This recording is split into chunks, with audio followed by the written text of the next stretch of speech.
Hello, everybody. You are looking live at McGregor Clinic, and you are looking live at the local ESPN Up Close with Roy Firestone. I used to watch that all the time. This is not Up Close with Roy Firestone. Of course, you guys remember Lee Pitts Live used to be called Up Close with Lee Pitts, and it was homage to the ESPN.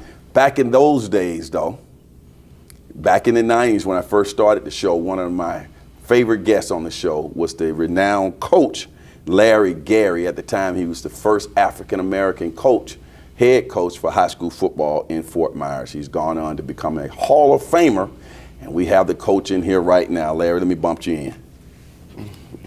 Boom. Set it down right here, Larry. Set it down right there. All right. Larry Gary, welcome to Lee Pitts Live, my friend. Thanks, Lee.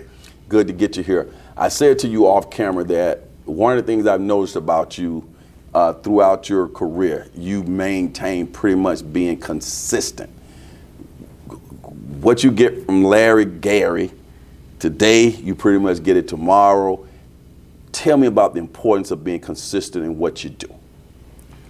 I think being consistent is very, very important in anything you do. Being consistent is it just keep doing what you're doing until you can improve what you're doing. And you take that and you've impacted so many people as a head coach. Recently, you were inducted into the Lee County Athletic Conference Hall of Fame. And not only did you get inducted into the Hall of Fame, you got inducted in the Hall of Fame for 2 schools. Name those schools. The first one was Lehigh Senior High, and the second one was Cape Coral High School. All right, when you think about, let's break them down one at a time. What comes to your mind when you think about Lehigh Senior High? When I think about Lehigh, it was a great opportunity for me as being selected at their first coach. I opened up that school, and it gave me an opportunity to start my head coaching career. Okay. That was huge news back then as a head coach. Yeah. Dude, the whole thing about being the first African-American head coach in Lee County, how do you wear that? Is it something you're proud of? Is it something you're like, hey, I don't want to just be identified by race? How do you approach that? Well, it didn't dawn on me at the time. I just thought I was ready to be a head football coach. And being selected is all about opportunity and preparation. And it just came about that I was the first Afro-American selected as a head football coach. Did you feel any additional pressure to be successful, to open doors for future head football coaches of color? Well, pressure has always come around in anything, because I'm a firm believer that you should never be comfortable. You should always be uncomfortable because there's always competition out there. But my goal was to do the best I can do with what I had. Mm-hmm. And now you're the head coach at Cape Coral High School. Is this your second stint coming out of retirement to mentor the next coach? It is. It is. It's ironic how this thing happened. I actually was on the interviewing board to search for a head coach, and I did. I did kind of retire in 2017 during the COVID, and not liking what I was doing, not being the coach at the time. But it brought me to a position where at the time that we needed a coach was late in the season and nobody wanted the job. So the best suitable person for the job that we thought at the time was Isaac Harvin. So in order to get him over and as the associate head coach, I had to be the interim coach. Mm-hmm. So I've been tutoring him for the past year, and sooner or later he's going to be the head coach of Cape Coral High School. And then you're going to ride back out into the sunset and go on your cruises. What did you do during retirement, and what would you do if retired? I mean, doesn't that always just run through your blood, analyzing, diagramming, motivating the next generation, walking that field, scowling and all of that? It's smelling that green grass. Yeah, it's somewhat give you a life where you're not at the school 24/7. And the one thing that I utilized when I wasn't coaching, I went and every Friday I just pick a football game that I attended. Oh, really? And I tried to go to one of the most competitive games on Friday night. And that's what I really enjoyed doing, is just going to different games that was competitive on Fridays. What do you see now when you look at local high school football in particular? Do you see the techniques being taught properly? Do you see a lot of promise compared to what you remember back 45 years ago? I think you'd say you've been in the game 45 years, man. I've been in this district going into 45 years. That wasn't, were you an assistant coach and all that then? Or you talking about playing? You start coaching 45 years ago? 1979. Man, you look like you got a little age on you there then. I do. I do. You took care of yourself. Yeah. But what are you seeing? What are you seeing? What I've seen from the time I started is how the game has improved, how everything has advanced from the players, from the philosophies and of the game.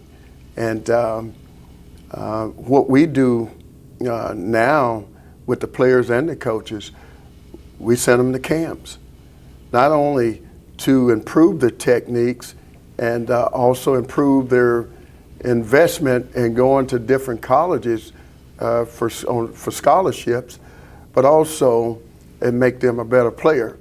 And as a coach, for years we go to these coaching conventions, the fellowship with different coaches, whether it's high school on up to the NFL coaches, on try to improve your program. And that's where the game has improved. Everybody helping each other. A football life. You've led a football life. How would you say that football life has impacted you as a person now? Things that you're most proud of having led a football life? Well, from then to now, what football has taught me to be a better listener and how to acknowledge situation and compromising with different situations on how we can help the player. And back when we got started, it was the coach's way or the highway. Now it's about listening more. Coaches didn't, you do it my way or you take a hike. But now it's different. They said that the kids are different. The kids are no different than what they used to be. What's changed is society, the commitment, holding people accountable to play the game. And then you have to be very cautious of the kids' health when it comes to heat exhaustion, when it comes to just different things with dealing with football, such as concussion. Right, that seems to be like at the top of the run. Health is the #1 priority when it comes to dealing with our athletes. When we saw Dunbar High School, I know you at Cape Coral, but we saw Dunbar High School get all the way up to, what was it, the regionals or the state? Semifinals. Right. Yeah. Was that's pretty huge, right? That's big. You talking the game next to the championship. That's not common from this area, right? Is that the farthest one of our local high schools have gotten? No. We have schools to make it to that point. Our concern why we haven't won the championship. We did it back at North Fort Myers in '72, where we played Glade Central for the semifinals and lost in the game 6-3. And we just can't get in the big dance where we win the championship. Mm-hmm. But there's been time after time where our schools have made it to the semifinals. You say that as though, hey, Lee, the talent is here. Mm-hmm. By now, I'm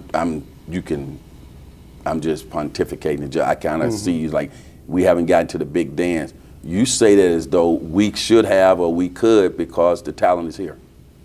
Oh, certainly. You hear this about, they're building schools, they're building too many schools. They're building too many schools because the enrollment doesn't increase. Mm-hmm. That means talent has increased. But we should get off that about, we have too many schools, and go ahead and do the little things that cost us ball games to get to that point. And we always talk about the three things that cost us games, and that's foolish penalties, big plays, and turnovers. Mm-hmm. And even going back to when I played, the biggest thing was the turnover that led to Glade Central going off winning the state championship.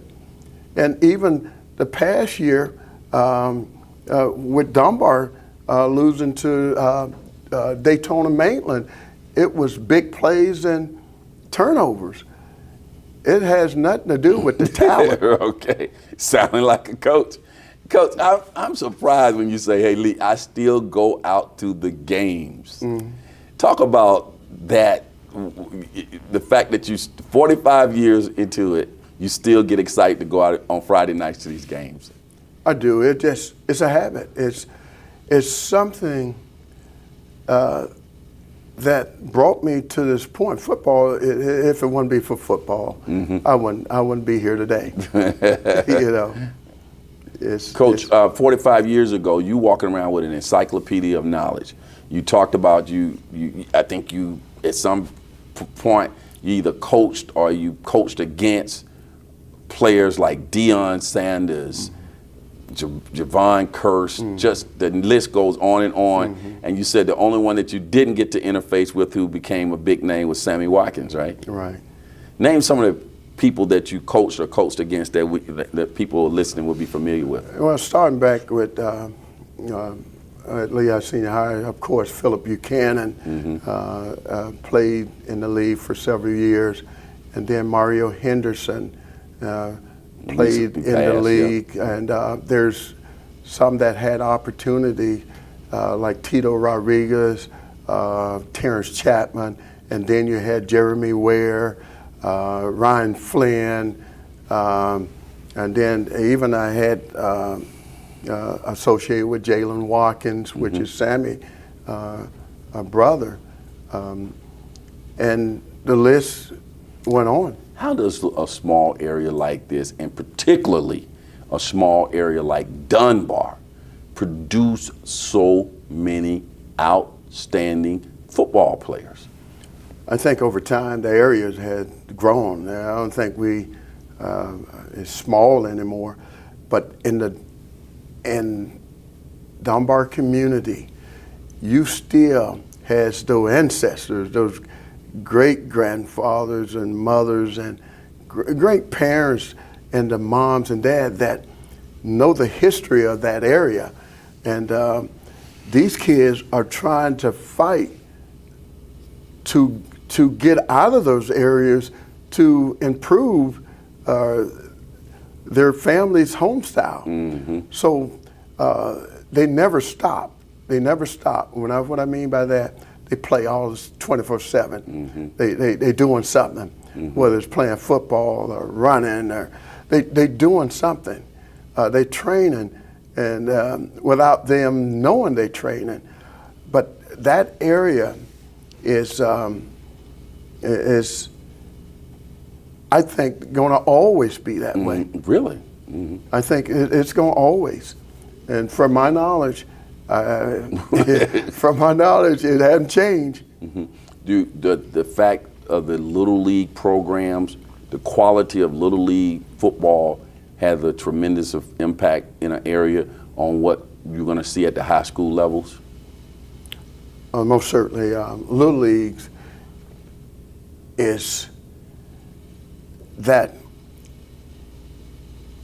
ground setting to develop the kids for the high school level and college, where they get out and they gonna run and do some of the things concerning football, which is the basic. Even Pop Warner has gotten advanced when you're talking about running different types of offense, different defense, and the coaches. It's not just give me the ball and run around the corner. They actually blocking and tackling. And here again, it's teaching the correct technique. How did you then and how do you now continue to push the importance of academics, school education within the whole construct of the desire to become a professional athlete or college scholarships? Yeah, well, that's a known fact. You know, it don't say athlete, student. It says student athlete, and it's that way for a reason. In order to go to a university, you have to be academically sound and taking the right courses. Excelling in that math, science, English, and social studies area. It's where hard work pays off. And academics has gotten so challenging today where you have to study, where you have to work. I got a little saying, don't wish for it, work for it. And I think that's the biggest thing about instilling in our kids is hard work. Coach, who would you say was the most influential person in who you are today and your ideology, how you approach life, all these kind of things that every time I interview you, I just see it coming out, but I never ask you, like, who influenced you? Who set that pace for you? Well, even when I'm growing up in the high school, for some reason I thought that you have to be really smart to go to college. And as I grew, that's not the case. And even before I coaches in high school impacted my life, there was community parents that I called coaches. And when I think of these three men that impact that, and I say that circle, including me, was the Gilmores, Jimmy Gilmore, Fred White, and Lemian Teal. That's some heavy names there. We used to legends. I played with Mr. Gilmore's son, and they was educators. And I say, who better people to hang around with? So I used to hang around that family all the time. They actually was like dads and moms away from home, and you always saw those three men. I'm talking about Mr. Gilmore, Mr. White, and Mr. Teal. They're like the three musketeers. They hung around, and they was the biggest impact, along with my dad and mom in the family, in the community. If there was a family that I was going to associate with, I'm going there. Boy, I tell you, they did an outstanding job, and now you are a Hall of Famer. I got this right here. I know you're really proud about this. I want to ask you to talk about everybody on the pictures, but I want you to just talk about why this collage of pictures of different people is so important to you. Well, in the center are my coaches. These are my high school coaches. You have Coach Hildebrand, Coach Humble, and Coach Hoover, and Coach Gordon. Coach Gordon is the one presented me at the ceremony. He impacted my life in high school. I'm talking about, he taught me what hard work and dedication was. And he did not slack up on me. I hated that guy. And it's amazing You hated him. that as you grow, and that's what I did, over time, you get, hey, this guy was right. Wasn't as bad as you think. He even spent a couple years in college. I had one offer, and it was because of that guy, Coach Gordon. And if it would not been for him, I'm not sure what I'd be today. Do you, when you approach your work with the youth and what you're doing now, you still use some of his ideas, his concepts, the way it still runs through you even to this day? It does. The techniques that I use from Coach Gordon is only the position, how you should play the position, because the way they coached back in the days with the motivation and the push, we couldn't do that today. I see. But we do talk about hard work. We also talk about teaching them the game. For example, playing defense, film study. Before that team can run a play, we know the play that we're going to run. And that's what Coach Gordon taught me, how to study. Study, huh? It's all about, it's a lot more about the brains and study. Knowledge. Yeah, it is. Coach, now college athletes can earn money now. Yeah. That was not the case back in your day. No. Name, image, and likeness. It even got worse than that. I think it's they grabbing the high school kids, and that's Really? That's something that at my workshop this past weekend that we talked about is how companies bank on high school. I'm talking about millions, and we still need to do a lot of research on this. The Manning son that signed with Texas, he's one of the leading high school going into college, getting paid. But the Manning's family, they don't need money, so they said, and this is stuff that I gather at the clinic, saying you're not going to get involved with that until you go to school. But at the early ages, high school, they can pay them, and this is where the business endorse them. It's gotten crazy. What am I to read from your comment on where you stand on it? Is it a good thing or a bad thing? Well, what I think the what the NCAA have done, they collecting billions, making off these athletes, and they tired of them making all the money. And we get a scholarship, but we work above the calls of duty for this, and we get minimum.